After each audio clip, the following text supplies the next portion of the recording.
Asangoham, asangoham,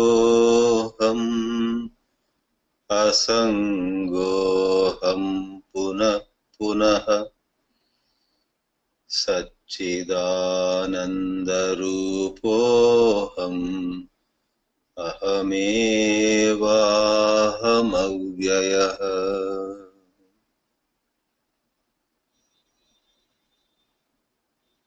Welcome friends to this webinar. In this session, we are going to talk about attachment. And in Vedanta meditation of the kind which I just did with a shloka, we are asked to think of our own true nature as always free of attachment. Raga is one word that means attachment, and not different from it is sanga. Asanga means I am free of any attachment. And the shloka I recited says asangoham, asangoham, asangoham punah punah. 3 times. I am detached. I have nothing to take or give in this world of names and forms.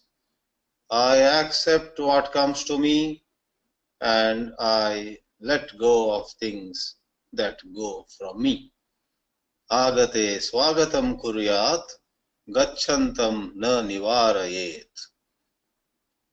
All this is said, but what is the ground reality of human life?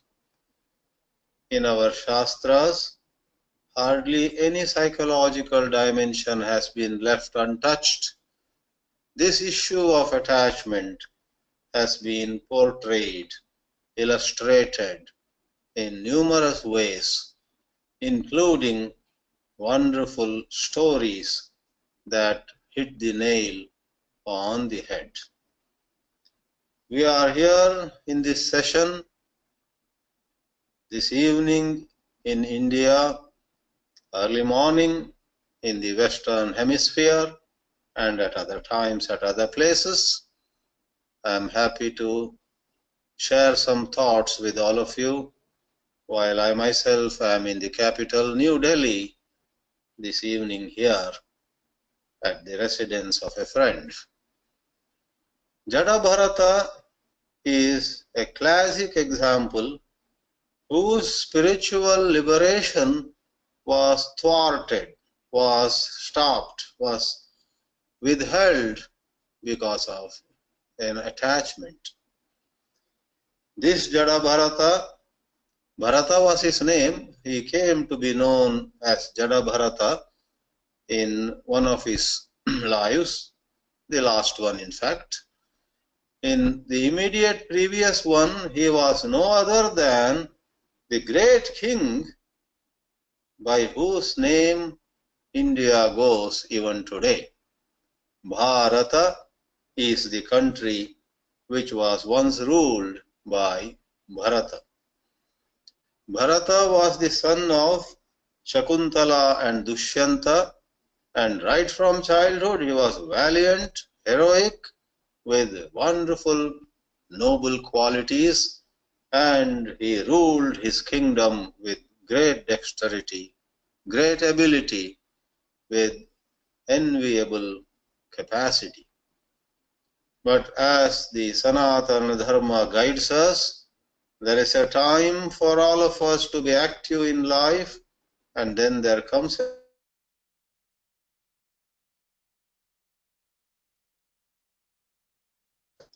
For nobody among us is spared from old age, disease, and death.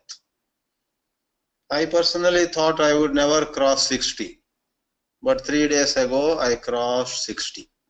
Sorry for this diversion, but I think it's okay in a lighter vein. And 5 minutes ago I opened the internet. The icon of Bombay's movies, Dilip Kumar, is no more. So kings and queens, Bollywood or Hollywood heroes and heroines, Olympic gold medalists, Oscar winners, whoever it is, everyone gets old and one day dies. This being the case, everyone, as one gets ready, has to move in a gracious way from pravritti to nivritti. That is what Jada Bharata, Bharata I should say at this moment, Raja Bharata did. He handed over his kingdom to probably his son or the minister, some successors, and off to the forest he went. He built a cottage there, and mind you, he was already endowed with highly rich amount of Shama, Dhamma, Viveka, Vairagya, you name it. He had it all. Therefore, he was in fact reaching heights of meditation, study and meditation he took upon himself and was living a very austere life. But then we never know what future has in store for us. One morning when he was meditating and in between opened his eyes, he had a sight which shook him. He saw a scene which shook him. There was a female deer, and at a little distance a lion roared. Just hearing the roar of the lion, the deer got so frightened, and though it was so difficult for the deer, it was almost impossible really to cross a stream which was flowing. Out of that fear and out of the urge to escape from the lion, the deer jumped but could not cross the stream, fell down, and the deer died. Just before dying, she delivered a young one. And the young one was now in the water, was going to get drowned. And Raja Bharata, practicing meditation as an ascetic in the forest, was really disturbed. He jumped into the stream and picked up the young one, brought it to his cottage, and provided all care. And he started nurturing, raising that young deer. To make the long story short, as days passed and months passed and a couple of years passed, even though the deer now had become independent, deer was going all over, Bharata could not meditate as beautifully as he did or he was able to in olden days. Time and again he would fear, he would really get concerned. Why has my dear not come back? Has some lion or tiger attacked my dear? Some thoughts like this. However, he would tell himself, as all of us do, oh, I should not be attached. Oh, I should not have these desires. Oh, I should not want that. I should not get hurt. I should not be disturbed. We say to ourselves 100, I should not. But the ground reality is we get disturbed, we get hurt, we get very tempted. We say to ourselves, one last time I will enjoy this. One last time I am going to show my anger and settle score with that guy or whatever.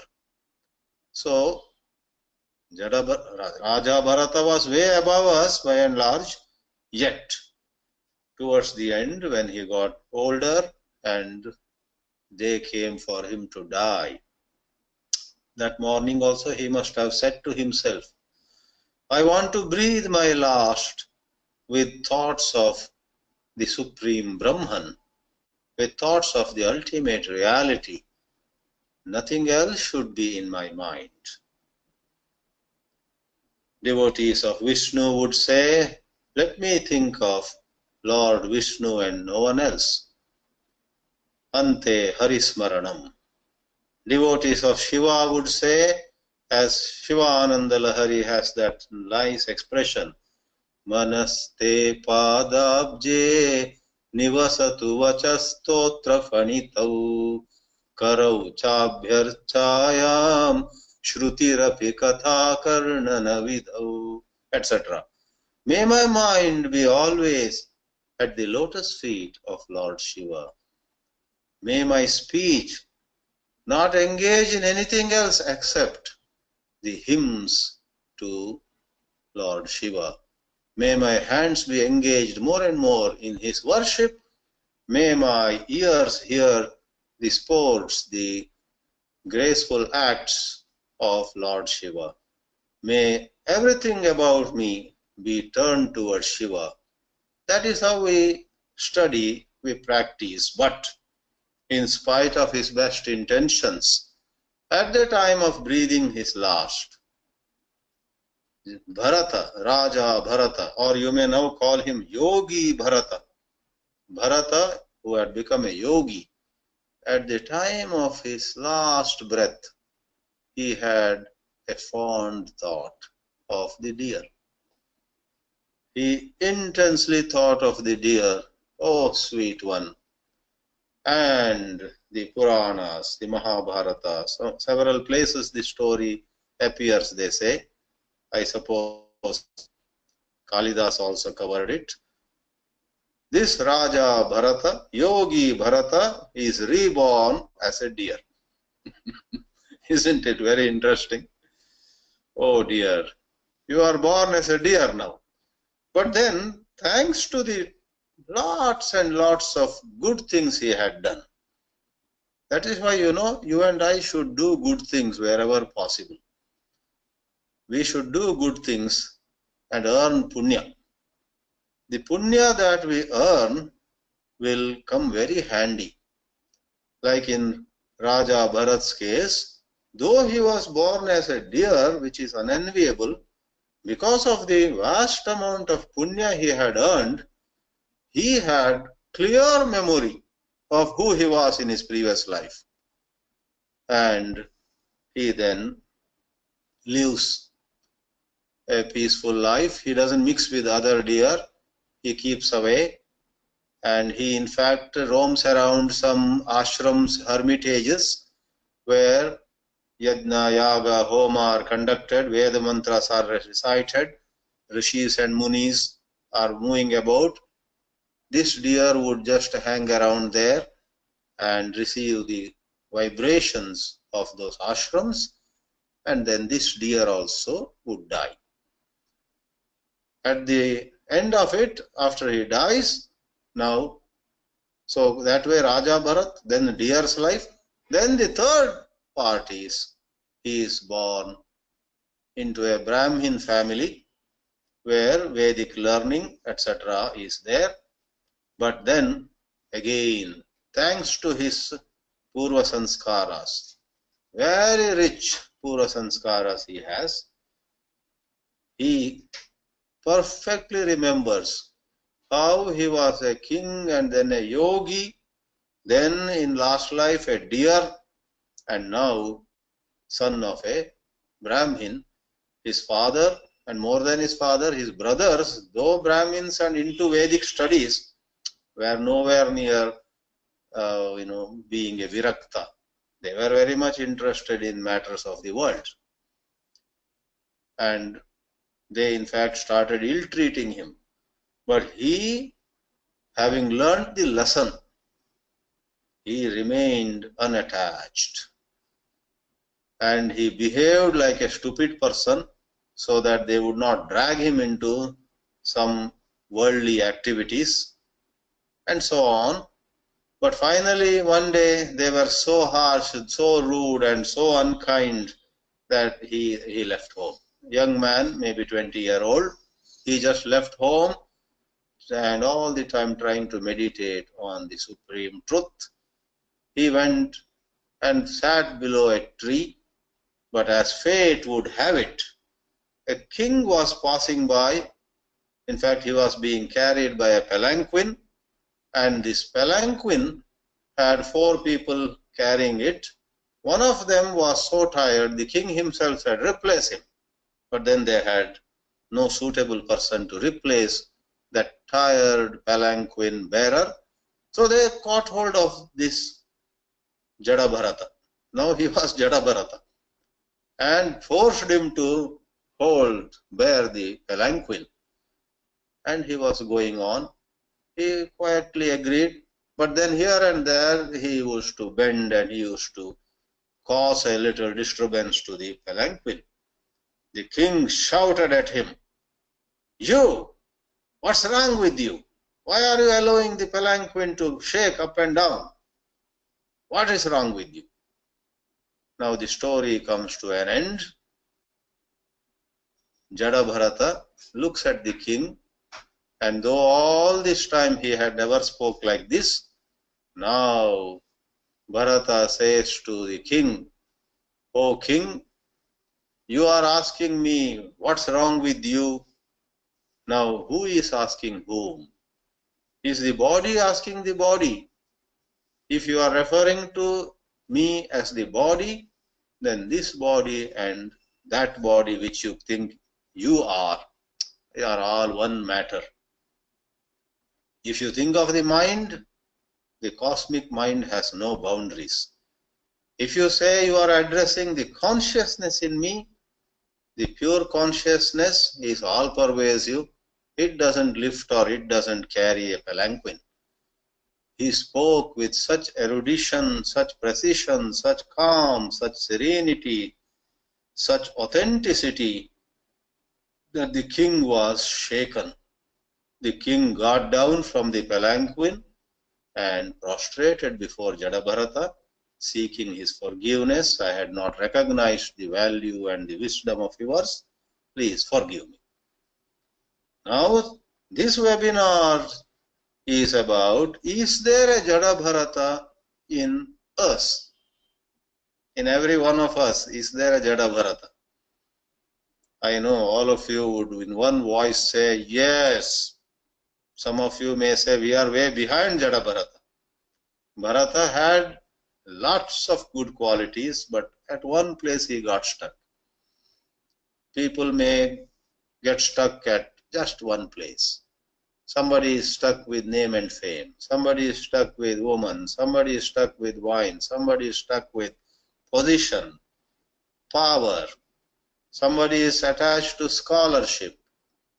There are numerous ways in which attachment catches hold of us.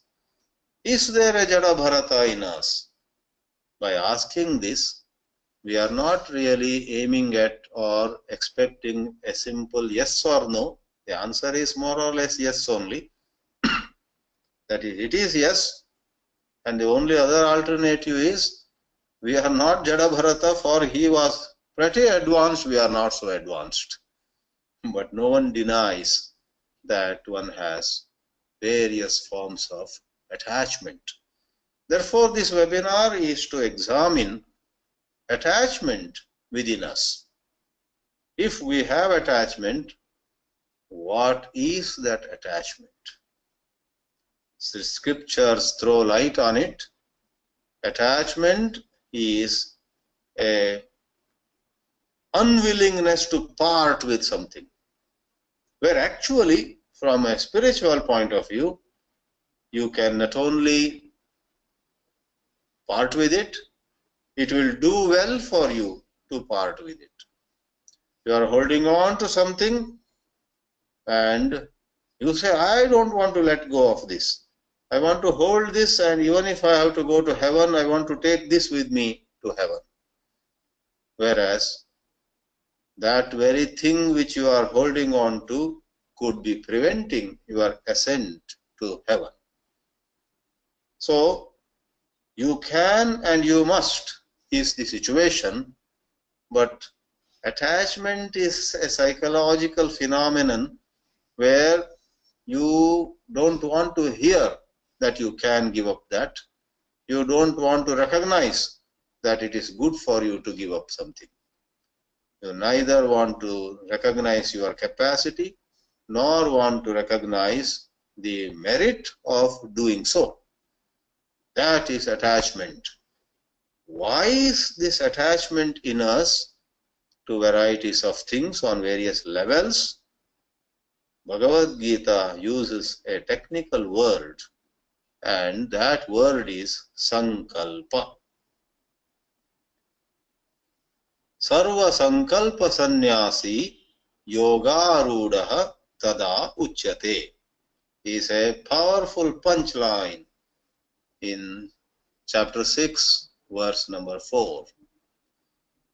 When somebody lets go of all one's sankalpas, then one is yogaruda. One has ascended, one has mounted the steed, the horse of yoga. It is a picturesque, figurative way of putting it. What it means is one is poised for the final flight. Otherwise, one has to do karma yoga. The very first shloka of chapter 6 praises karma yoga. Anashrita karma phalam karyam karo karma karotyaha and so on. Then second shloka describes Arurukshor muner yogam karma karanam uchyate yogarudasya tasya eva shamak karanam uchyate. When we are at the lower stage with all attachments, alas, whether we like it or not, endlessly karma comes before us. More we do, there is more to do. More we deliver, people expect us to deliver even more. There is a saying in one of our languages, those who bend get an extra fisticuff. Fisticuff, you know. One more mushti prahara. You bent, therefore you get an extra mushti prahara. So the world is like that. We are arurukshus, that is arodhum ichuhu. We want to mount the steed of vairagya. Every time we try to mount this horse, we slip and fall. Arurukshoho munehe karma karanam uchyate. Karma is sadhana for him or her.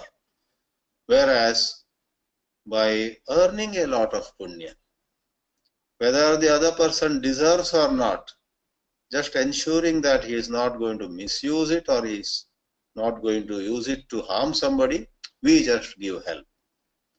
We help people. We forego our own benefits and ensure the benefits of others in various situations. Then the mind becomes purer and purer.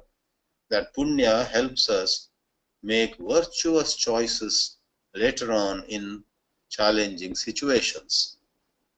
So yoga aruda, as we have high level of vairagya, then sannyasa. Sannyasa is nothing but that higher contemplative life. Pujya Swami Chinmayananji always used that expression. Karma is the life of action and sannyasa is the life of higher contemplation. Many of us want to live in contemplation, but alas, our mind goes to objects of pleasure and such things. But when we are yogarudha, we have mounted that level, risen to that higher level.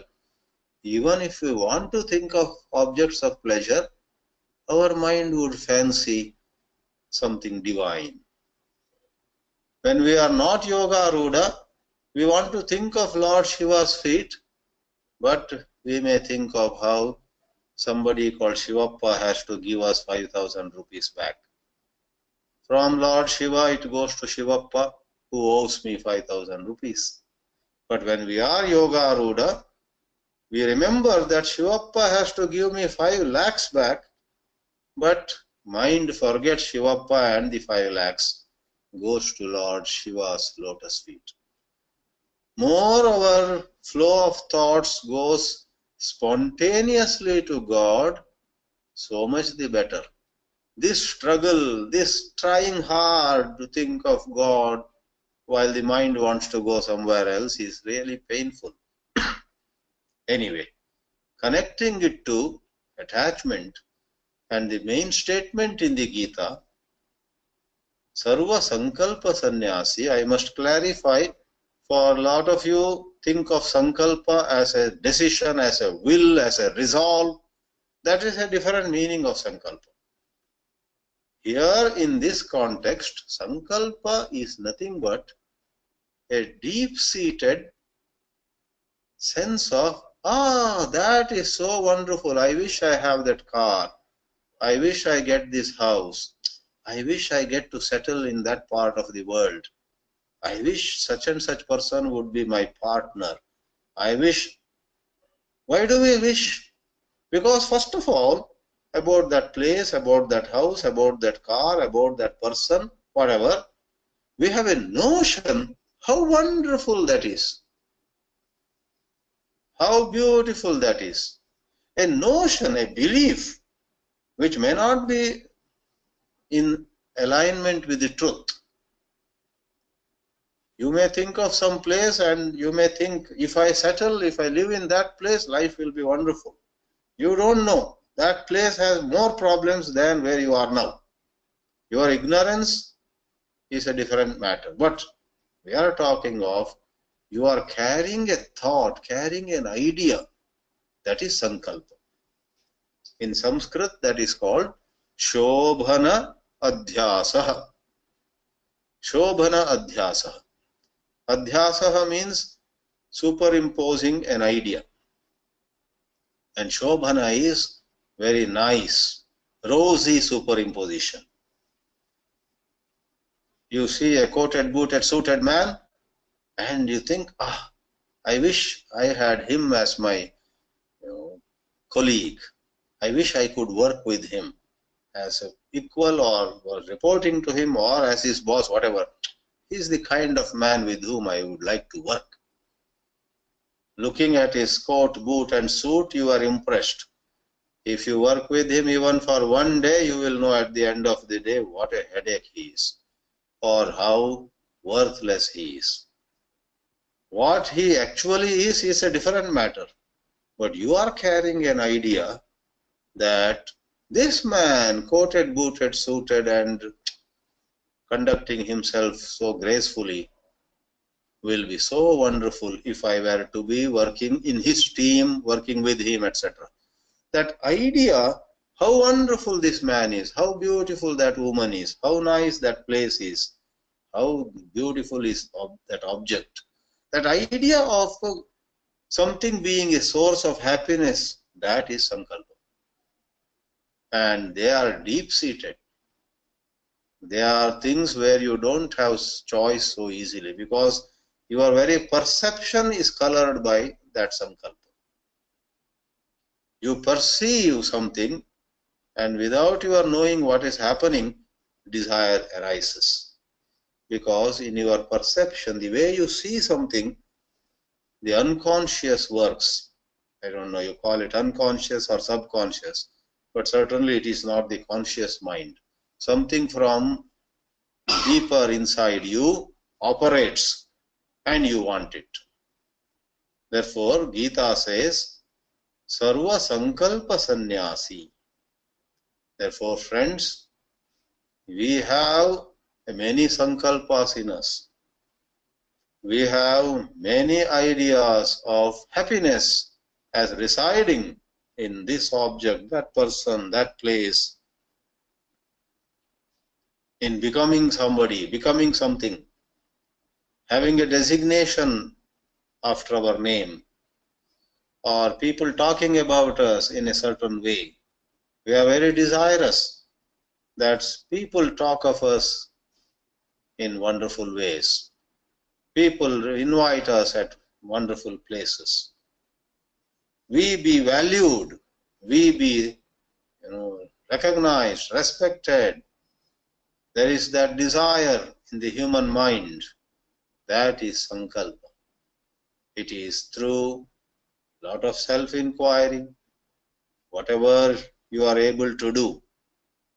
Karma yoga, bhakti, think of Lord, repeatedly think of God. Then the punya sanchaya.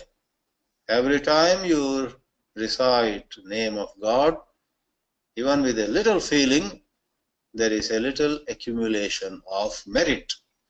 That merit helps you drive away your false beliefs. The false beliefs otherwise have their own strength, you see. How will you drive them away? Just as when the sun rises, the place becomes warmer, and the dew, the mist, etc. gets cleared. Same way, we must earn merit. We must, by remembering the Lord or by studying self-knowledge, by that little effort that we are able to put in, we must create an environment within us that these deep-seated, foolish, false notions that happiness lies in that object or this relationship, etc., go away. There is a Jada Bharata. In fact, Jada Bharata was very wise. The title may be, please, slightly adapted. There is that Yogi Bharata in us. By the time Bharata, in his third, incarnation, first he was Raja Bharata, and towards the end of his life he became Yogi Bharata. Second life, second incarnation, he was a deer. Third incarnation, he was Jada Bharata. So by saying Jada Bharata, we actually imply, is there in us a Yogi Bharata who on one hand has attained or acquired a lot of spiritual knowledge, on the other has got stuck, is attached to something. In 2003, I moved to Varanasi. I got involved in some rural service activities. And a lady from California had visited that year or the next year, and she made a comment, "Oh, Swamiji, what is happening? Is this like Jada Bharata? Why is he getting attached to this service to villagers?" When I look back, I would say there was much truth in her statement. Eventually, I came out of it. For my Swadharma is more of Swadhyaya, Pravachana, Adhyayana and Adhyapana, and I am not really suited to manage those service activities where a lot of administration, etc. is involved. Now I am back to, or I am closer back to my Swadharma. So, Jada Bharata, all of us, we become Jada Bharata. Once more, though the word Jada Bharata is used, the reference is to that period of the soul when he got attached to the deer. When later on he was Jada Bharata, people were thinking of him as Jada. Jada means, dull-witted. That is the third incarnation. He appeared to be Jada. Actually, he was very detached at that time.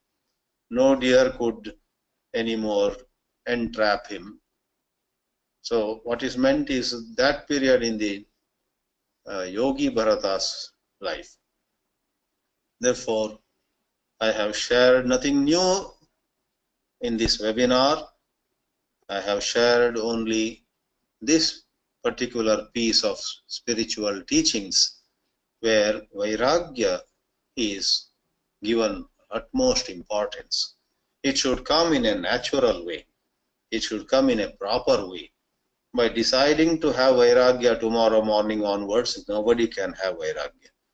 It is by living an alert life, examining life, doing anything after enough thought, enough consideration. It is by developing certain ability in us to not do when we know that something is wrong, and to do when we are convinced that something is good. When we increase the ability in ourselves to put aside prayas and consciously go after Shreyas, there are those choices. Most of you know this pair of words, the way of pleasure, the way of the good. So if we go for the way of the good more and more, then a certain inner development takes place. Then we will not get attached. We will be able to let go or drop our previous attachments, where there is no injustice to anyone. On the contrary, in that newly discovered vision, we will be able to love all without being attached. We will be able to do the best for everybody around us without causing any inconvenience to anybody, though first people may dislike it. But detachment is a wiser form of relationship for both the other side and for ourselves. This atmosphere of true detachment is more helpful. Lastly, the other way, when there is a lot of attachment, it appears so good, but actually in attachment, the other side to whom we may be attached and we ourselves both suffer, both get held back from experiencing life in its fullness. Detachment absolutely has nothing wrong with it. Immature detachment or false detachment may cause problems, but true detachment brings only good, brings only everybody's well-being. Om Namah Shivaya.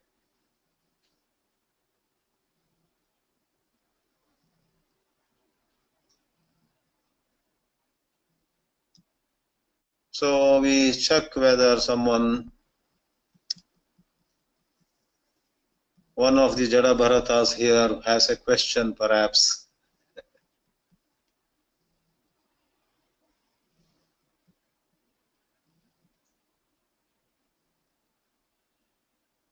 Okay, there is right now no hand raised. There's a question mark. Oh, that question mark I think means go to question panel. Yeah. So,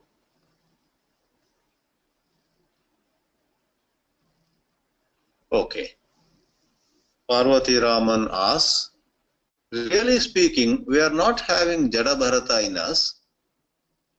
We are having a lot of pitfalls. How to conquer our attachment towards others and get Vairagya? That is question of Parvati Raman put in a text form.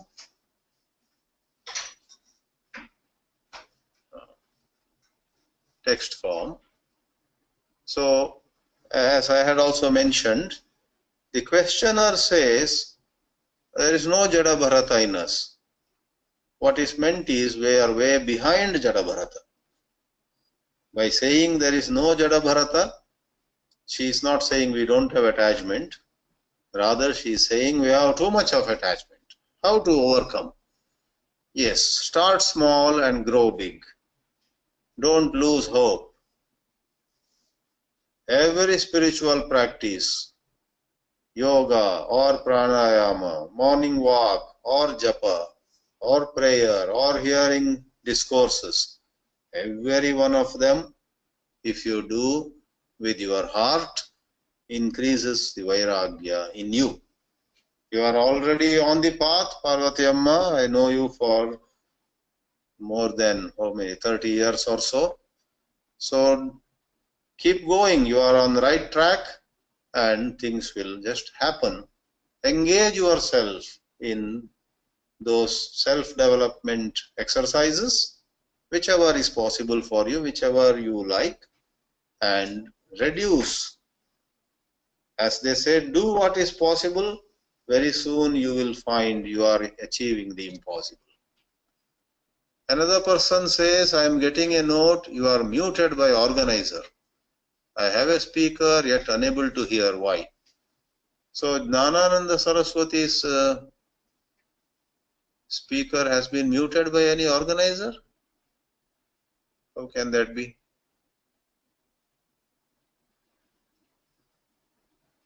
She writes, you are muted by organizer. So organizers, please look into this. Have you muted the microphone of Jnanananda Saraswati in New Delhi? If so, please enable it. Otherwise, I request Jnanananda Saraswati to write the question in the text.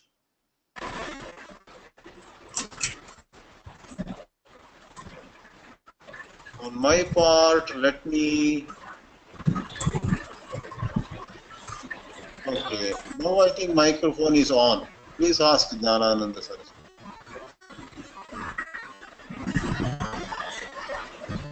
I see that your microphone is on.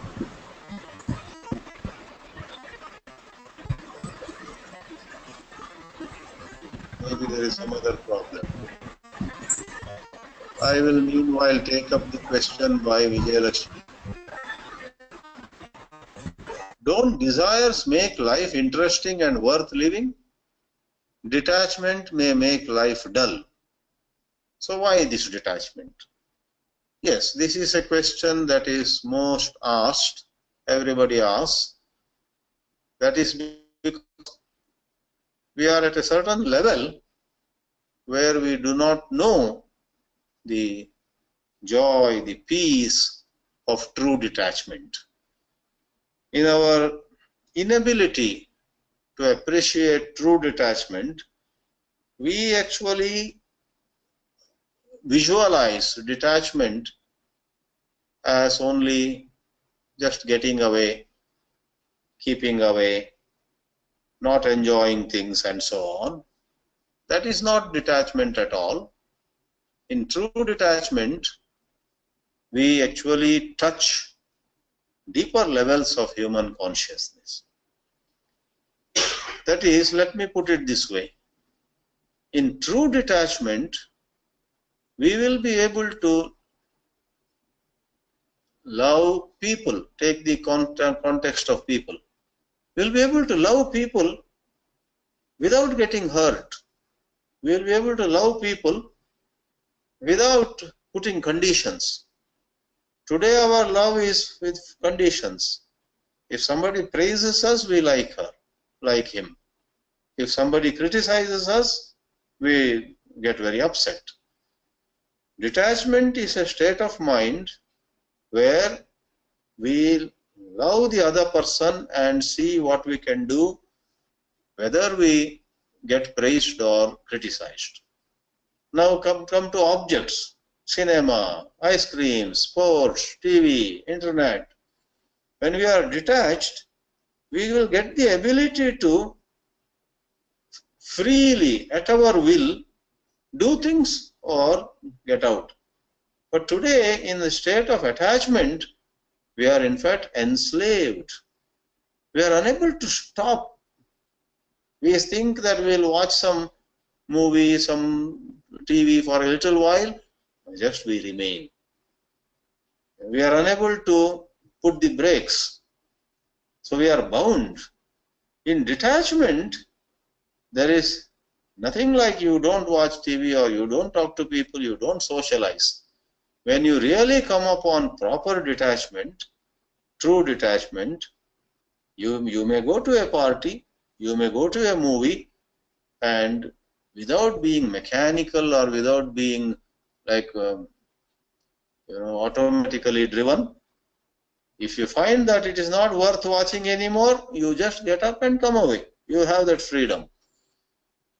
So detachment is about discovering greater freedom in our relation with objects, with people, with everything.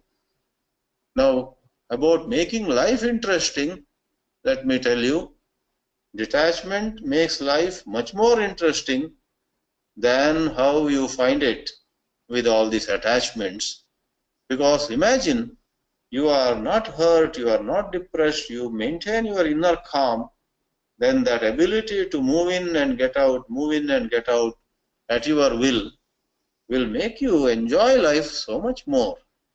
When others are crying upon failure, or others are getting so arrogant upon victory, thanks to detachment, you don't fall a prey to those things. Okay. Let me see whether somebody has raised a hand. Otherwise, of course, I know there is another text question. Okay, there is one hand which is a voice question. Ranjan, please go ahead. Then I come back to the text question. Namaskar, Swami. Through this webinar, I came to know that 3 days back you have turned 60, and I wish you many, many more years of healthy. Yeah, and we would like to listen to your webinars and your provisions. It's very nice. Thank you.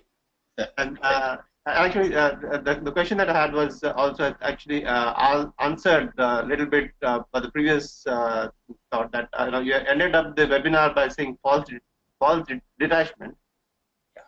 So you answered the other questioner by saying what detachment does, but what exactly is like false? I mean, false detachment is like, is it you think that you are detached, but you are not actually detached, right? So maybe you can explain that a little bit. It's like, you have the external form of something and the internal essence is missing. That is false detachment. False detachment is only the package is there, the inner content is missing. Okay. Thank you. I go back to text question. There is a question by Gargi. You might be aware that Rahugana, that king who was carried by Jada Bharata, was the same deer with whom Jada Bharata was attached in his previous life. Said by Akhandananda of Vrindavan, Bhagavad. I did not know this. That's really nice to know. The king Rahugana, who was on the palanquin. So the questioner says that king was no other than the same soul who had been the deer in that earlier life. That makes the whole story even more fascinating. Thank you for adding that comment. Then we will take 2 more questions and end for today. Text or voice, either way. Okay. Yeah, there is no other question, it appears. Yeah, I too have some very pressing work to do. Thank you all, and we'll meet again in another webinar. Om Namo Narayana.